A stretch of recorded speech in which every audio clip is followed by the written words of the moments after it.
Semua rasa cemasku hilang. Aku langsung memeluknya. Begitu Anita keluar dari lift. Anita tampak bingung dan berkata, "Ada apa, Kak? Duh, kekencangan nih meluknya. Lepas ah, malu tahu diliatin orang." Aku tak mempedulikan sekitar lagi. Yang terpikir di benakku adalah aku masih bisa memeluk adikku saat ini. "Ya ampun, Anita, kamu kemana, Dek? Kakak cariin kesana kemari," ujarku sambil melepaskan pelukanku padanya. "Aku yang bingung, Kak. Aku lagi lihat-lihat kolam renang di lantai atas. Pas nengok ke belakang, udah sepi, nggak ada orang. Kak Cindy, Kamulan, Kaulan, kemana ini? Tapi Kak, sewaktu aku di atas, ada orang yang tiba-tiba nyebur. Terus aku coba deketin, tapi nggak ada reak air di dalam kolam renang itu. Ayo, ikut kakak ke kamar. Nanti kakak ceritain," ucapku sambil menggenggam erat tangan Anita.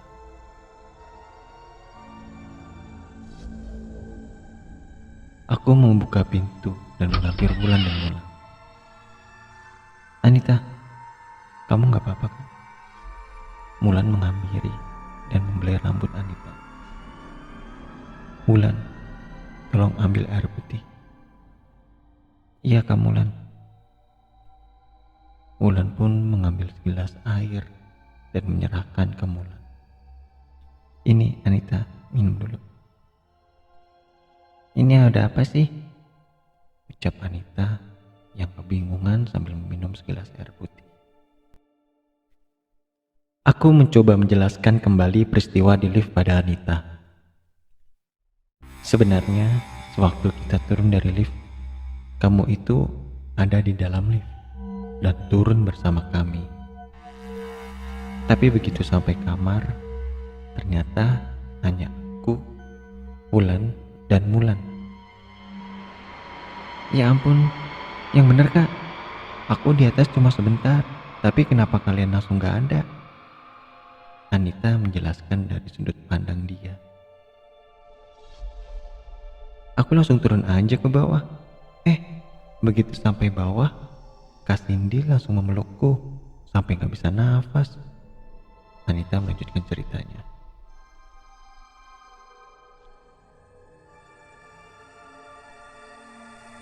"Ada yang aneh gak sih menurut kamu, Wulan, Mulan?" Aku mulai mencari tahu sebenarnya apa yang mereka lihat. Wulan dan Mulan menatapku seakan tak mau berbicara sedikit pun. Padahal aku tahu gelagat mereka sepertinya menyembunyikan sesuatu. Aku sebenarnya mau cerita tentang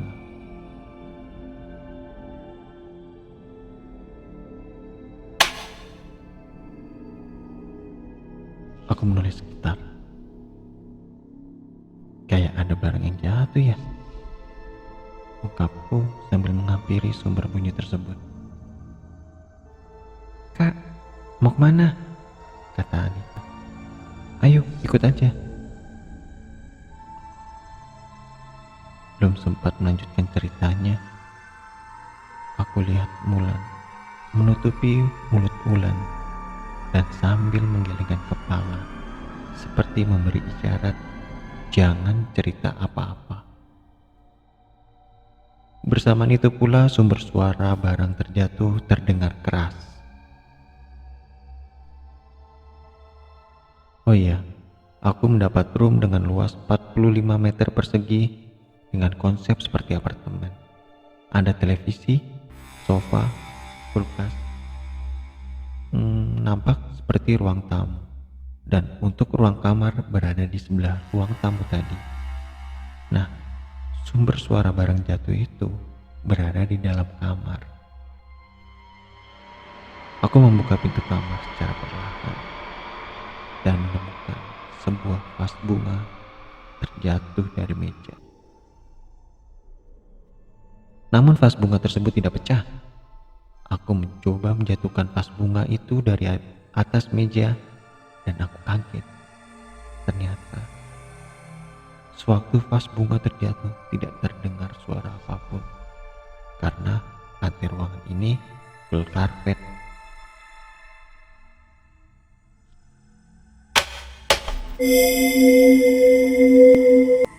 Suara itu kembali terdengar. Anita melihat pintu kamar mandi bergerak dengan sendiri dan menutup kencang. Adikku langsung menangis histeris. Suasana kamar mencekam. Wulan dan Mulan memeluk Anita dan berusaha untuk menenangkan.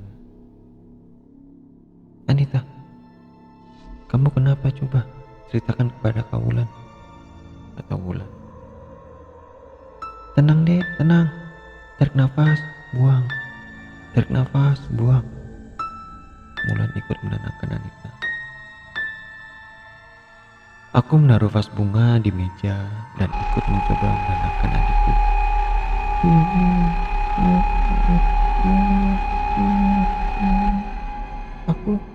Aku tadi lihat banget, Kak, pintu kamar mandi itu tertutup pas kita masuk kamar ini.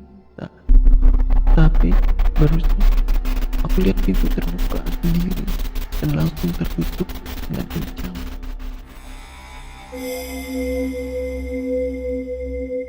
Mendengar cerita Anita itu, aku langsung memeluknya. Tenang dek, ada kakak di sini. Itu mungkin halusinasi kamu saja, atau mungkin pintunya terkena angin. Aku mencoba menenangkan. Ya, walaupun secara sadar, kami berempat juga mendengarkan suara pintu tertutup kencang, dan tak mungkin ada angin kencang yang berhasil menutup pintu itu. Kalian tunggu di sini dulu ya. Aku mau cek pintu kamar mandinya dulu. Aku lihat pintu kamar mandi terkunci pada engsel yang berada di dalam pintu kamar mandi tersebut. Mustahil pintu ini terkunci dengan sendirinya. Dan mustahil juga bisa kuncinya terlepas dari engsel tersebut.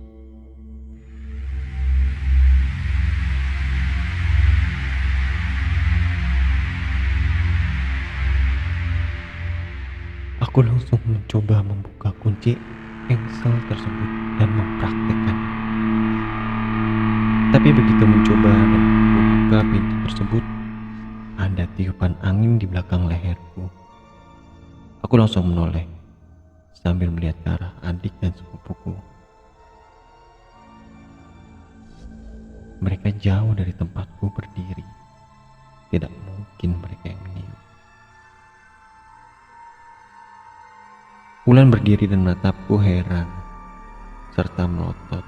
Katanya, "Cindy, hati-hati Cindy, cepat kemari." Pandangan Wulan langsung tertuju di atas kepalaku. Aku menutup pintu kamar mandi secara perlahan dan segera mendatangi Anita, Wulan, dan Mulan. Anita yang sudah berhenti menangis berkata, "Suasana kamar kok tiba-tiba panas ya?" Aku mencari remote AC. Ini udah nyala kok AC-nya, kataku memastikan. "Ini bukan AC, Cindy." Mulan memastikan. Ada yang tidak suka dengan kedatangan kita. Mulan menambahkan, "Sudah kuduga dari awal, mereka menyembunyikan sesuatu. Tapi tak apa, aku sudah tahu apa yang mereka maksud."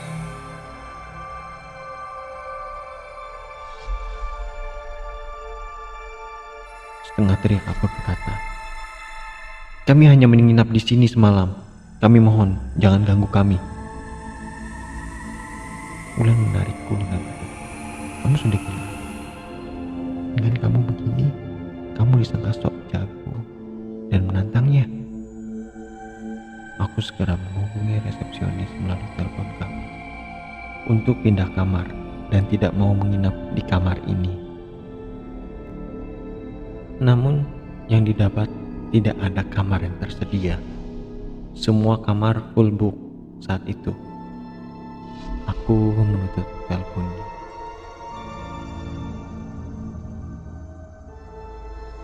Aku akan menceritakan padamu Cindy, tapi tidak di sini, kata Wulan. Sejak saat itu tidak ada gangguan lagi dan kami beristirahat sejenak. Suasana kamar kembali sejuk. Aku, Anita, Wulan, dan Mulan akhirnya bisa beristirahat sejenak di atas kasur yang empuk dan kami langsung terlelap. Sore pun tiba, aku terbangun dari tidur. Anita, Wulan, Mulan, yuk mandi, udah sore. Kita jalan-jalan yuk keliling kota Bandung. Aku menyemangati mereka. Seakan-akan aku lupa akan kejadian siang tadi. Aku, adikku, dan sepupuku bersiap-siap dan bergegas meninggalkan kamar ini untuk sementara waktu.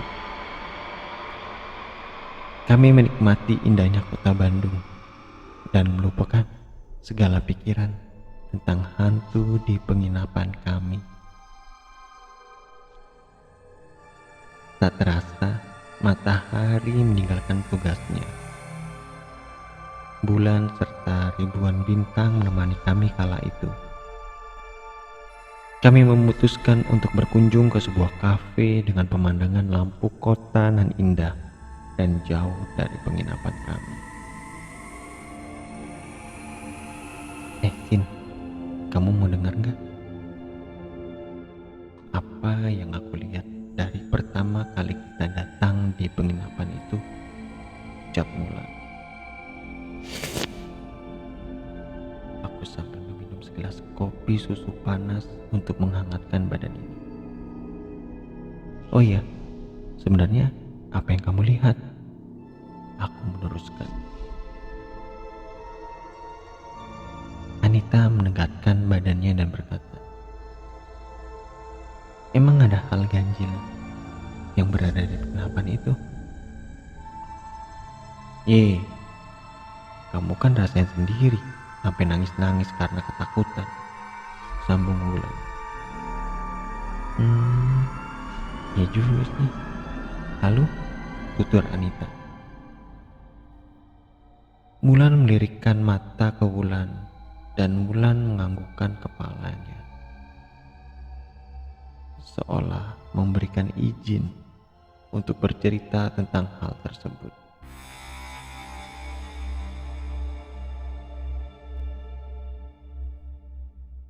Jadi sebenarnya aku mencondongkan kepalaku dengan penuh rasa penasaran. Sebentar, aku haus. Kataku sebal. Oke, jadi sebenarnya itu bangunan tua, sangat tua. Mulan melanjutkan ceritanya. Berbagai generasi ada di penginapan itu. Maksudnya seperti apa, Mulan? Aku bertanya untuk mendapatkan info lebih detail.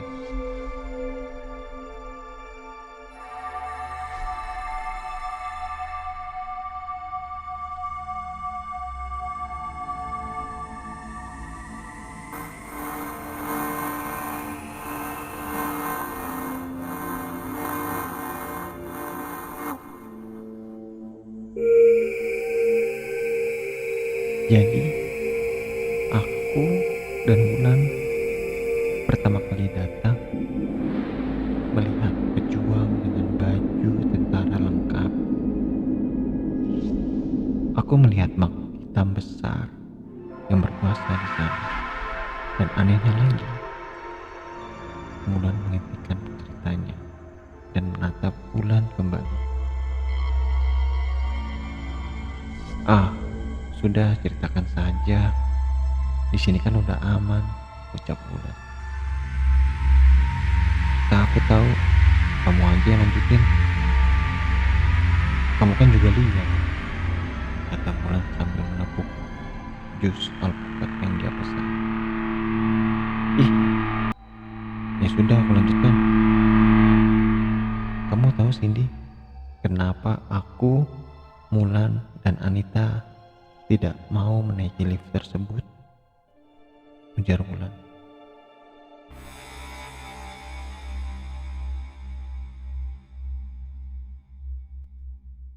Kenapa? Aku penasaran. Itu pintu gerbang antar dimensi yang misahin dunia kita dengan dunia mereka. Dan kita sudah berada di antara dua dimensi tersebut. Aku merinding.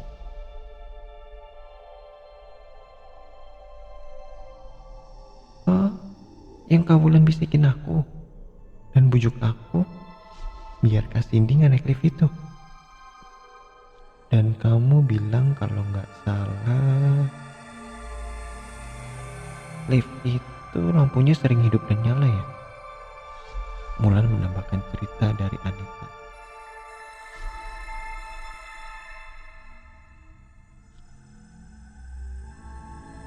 Kok kalian udah tahu begitu, kenapa nggak teriak? Atau gimana kayak caranya biar kita nggak naik lift itu? Aku marah. Kita udah panggilin kamu, tapi kamu tetap terus berjalan menuju lift itu. Sampai akhirnya Anita teriak kenceng banget. Mulan mulai sebel. Itu ya, sebenarnya telinga kamu lagi ditutupin sama anak kecil yang ada di punggung kamu. Mulan menambahkan. Oh, pantas saja. Sejak dari parkiran, aku kok rasanya capek banget. Tungkuk kepala dan pundakku pegel-pegel gitu, ucapku dengan penuh heran. Ih, kok serem banget sih? Anita.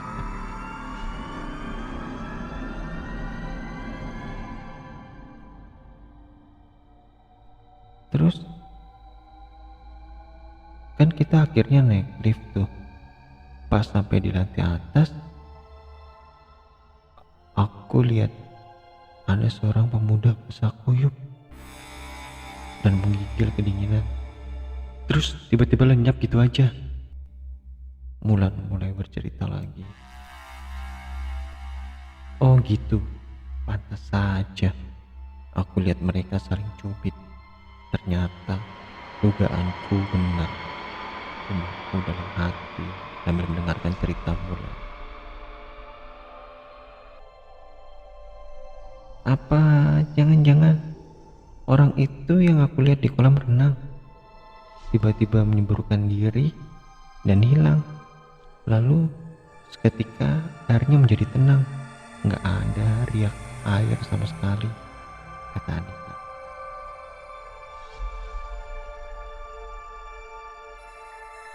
Fix, fix ini penginapan angker banget.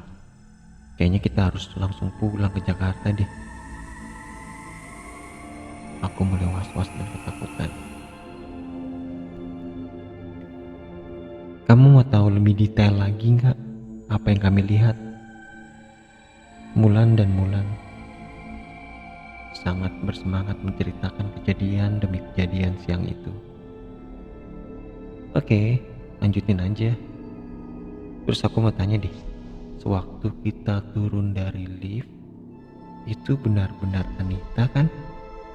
Aku menanyakan ke Mulan. Sebenarnya itu Wulan menundukkan kepala. Sebenarnya apa?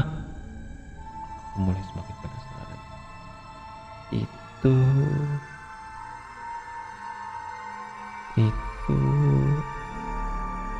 anak kecil yang ada di pundak kamu.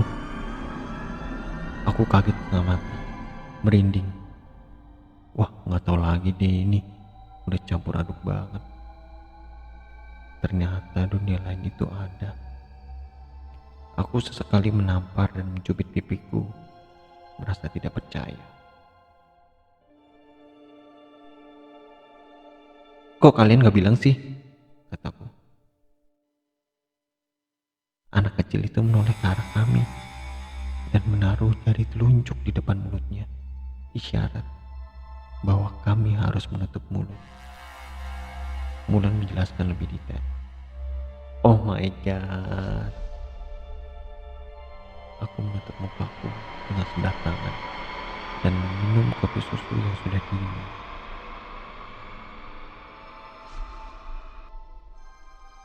Malam ini rasanya aku ingin langsung pulang ke Jakarta saja.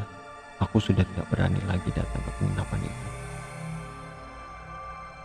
Ini ceritanya nyambung banget dengan cerita si Anita.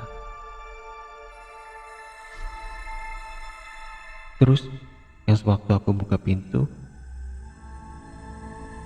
kalian berdua kenapa teriak kenceng banget? Kataku heran. Itu kami berdua melihat sosok besar yang berdiri di samping TV persis menghadap ke depan pintu ruang tamu. Lalu anak kecil di lift itu nemplok di pundak kamu lagi. Berarti sosok besar itu yang menjatuhkan sesuatu di kamar, kataku. Lebih tepatnya sih, dia yang membuka pintu kamar mandi dan menutupnya dengan kencang.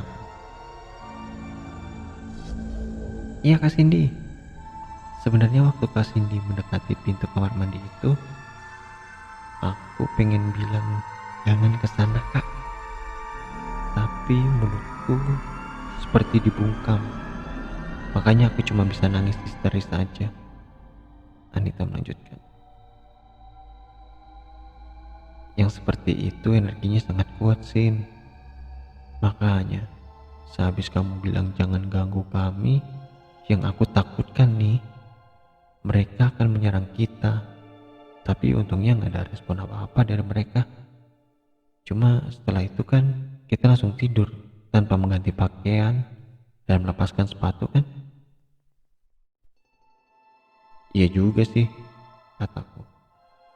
Nah, itu tandanya energi kita udah diambil. Makanya kamu tiba-tiba capek dan pegel-pegel kan? Katanya sih gitu. Itu juga temanku yang bilang. Mulan lanjut berbicara hingga larut malam. Dan jam sudah menunjukkan jam setengah 11 malam. Aku lihat Anita sudah mulai mengantuk dan aku memutuskan untuk kembali ke hotel.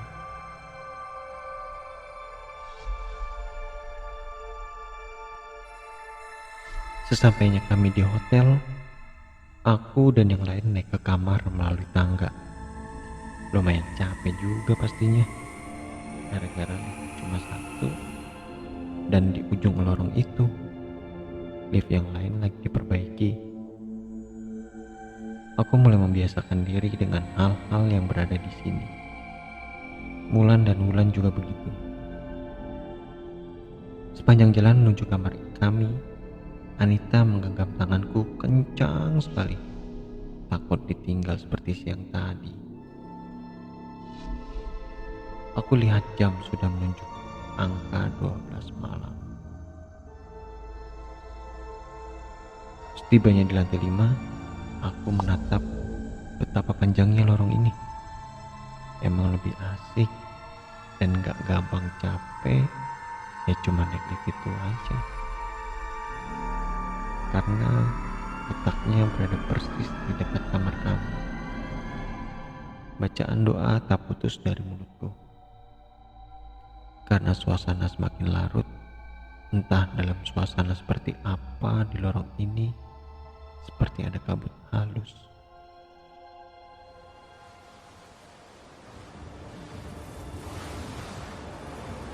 Wulan dan Mulan jalan dengan pandangan lurus. Mereka enggan untuk menoleh kanan dan kiri. Aku tidak mau menanyakan kembali, seperti cerita mereka tadi. Selagi aku tidak bisa melihat mereka, ngapain juga harus takut? Aku mulai berani saat itu.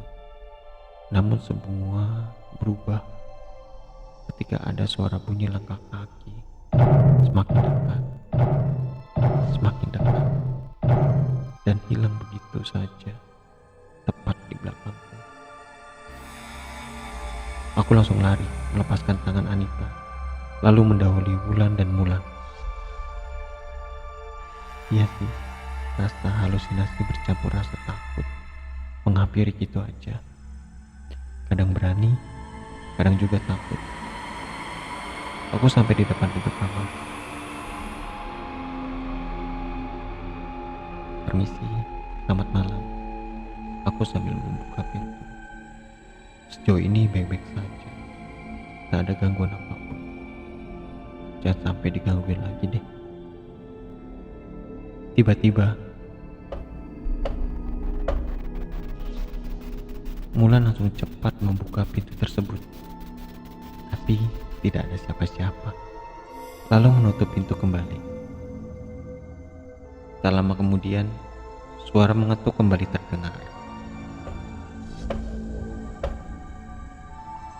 Mulan melakukan hal yang sama, namun tetap tidak ada siapa-siapa.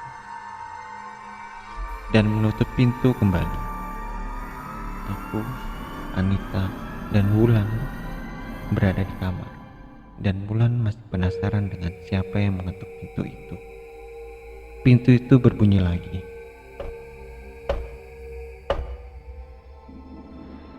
Mulan tak mau membuka pintu.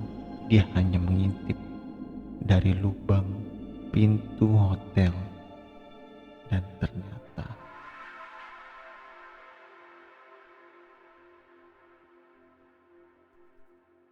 ada seorang anak laki-laki pucat berdiri di depan pintu sambil melambaikan tangan.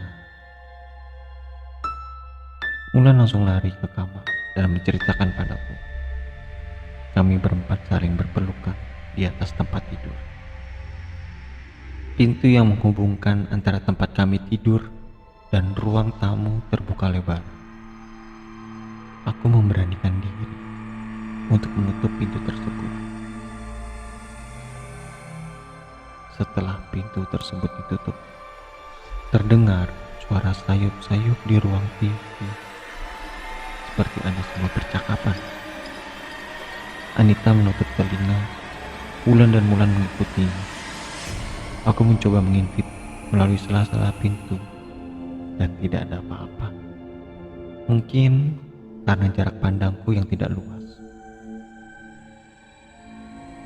Aku membuka pintu tersebut pelan-pelan. "Kak, ikut," kata Anita. Setelahnya Wulan dan Mulan membuntuti.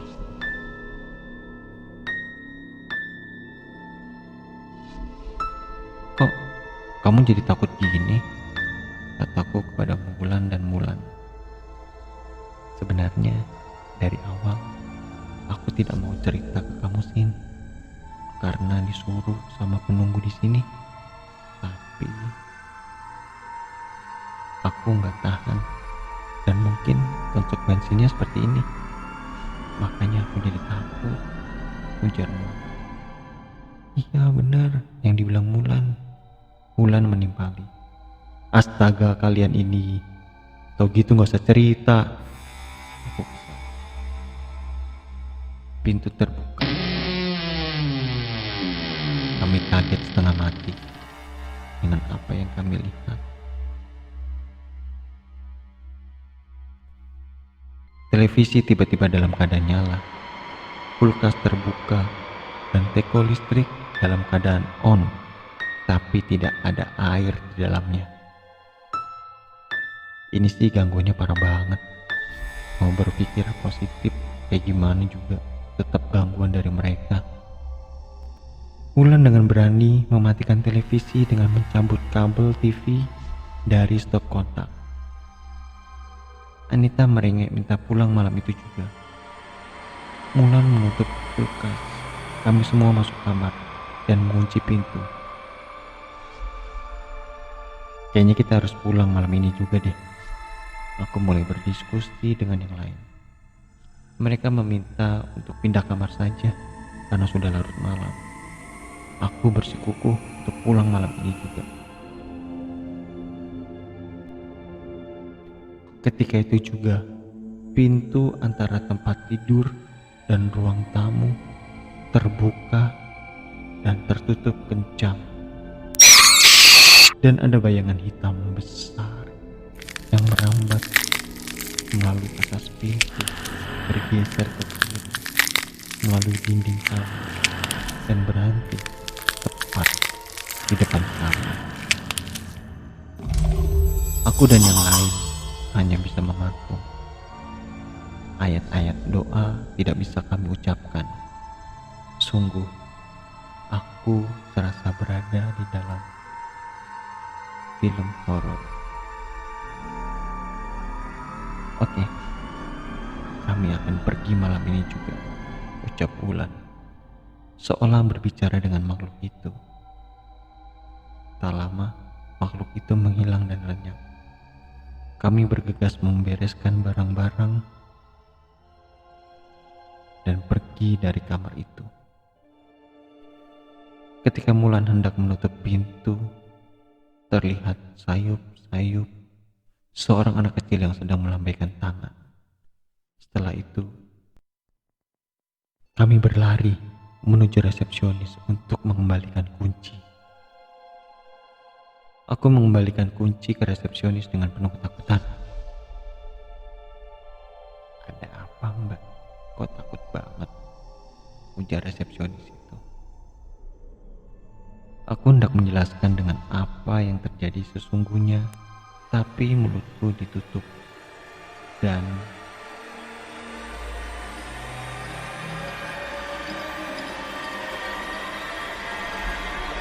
anggota keluarga kami ada yang menghilang, Kak, ucap Wulan menegaskan. "Ayo pergi." Wulan mengajakku, Anita dan Mulan. Aku dan yang lain akhirnya tiba di Jakarta sekitar jam 6 pagi dan langsung beristirahat. Wulan dan Mulan menginap di rumahku. Siang harinya, Wulan bercerita, katanya, "Jika kalian tidak pergi dari kamar ini, saya akan bunuh salah satu di antara kalian, yaitu Anita." Aku tidak tahu apa yang diperbuat Anita, karena dia selalu bersama kami terus. "Kenapa harus Anita?" kataku.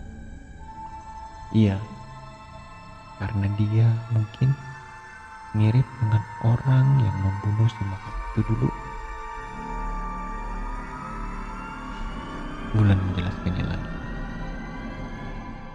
Aku melihat Anita sedih.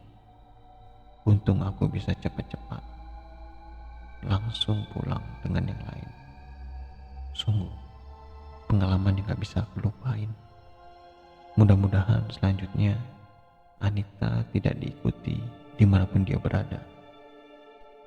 Aku menatapnya yang lagi serius mendengarkan cerita Wulan, penuh dengan perasaan haru. Semoga Tuhan selalu melindungimu, Dek. Tamat.